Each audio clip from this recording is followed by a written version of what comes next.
It literally is just as you said. I lovingly call it the absence of intelligence because it literally is a structural technological mimicry of intelligence, but it is not and can never replace or actually, do what source intelligence itself does.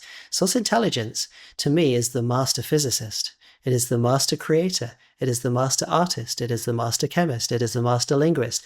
Everything that could possibly be source intelligence or love intelligence, the word love, which points to that source intelligence, is the master of it all.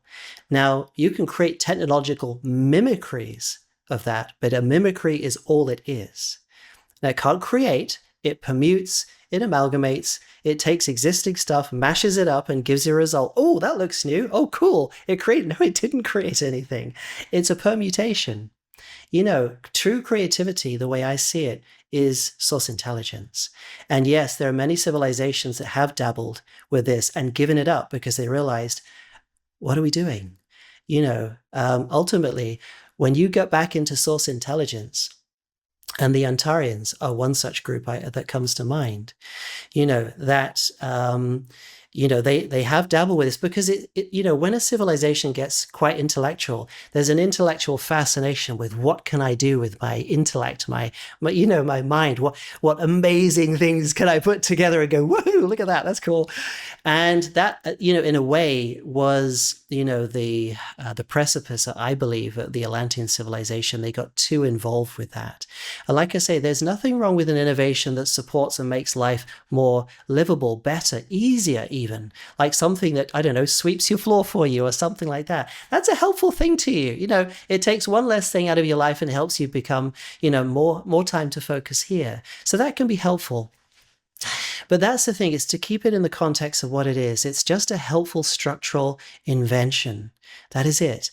And to me, the moral of the ground of it is, does it help you free more time to be here? And does it help you be more joyful, more, really get to where your core is here?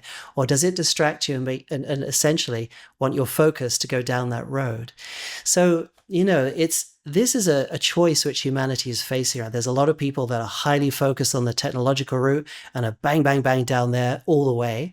And there are other people who are focused on getting back to the pure, infinite, powerful creatorship inside themselves, the living organic intelligence that creates everything.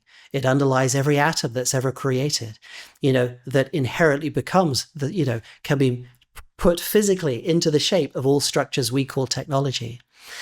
And so as source emanation starts to come out of those atoms and moves into, it will start to change. And this is where ultimately I think there's a little bit of an ace in the hole.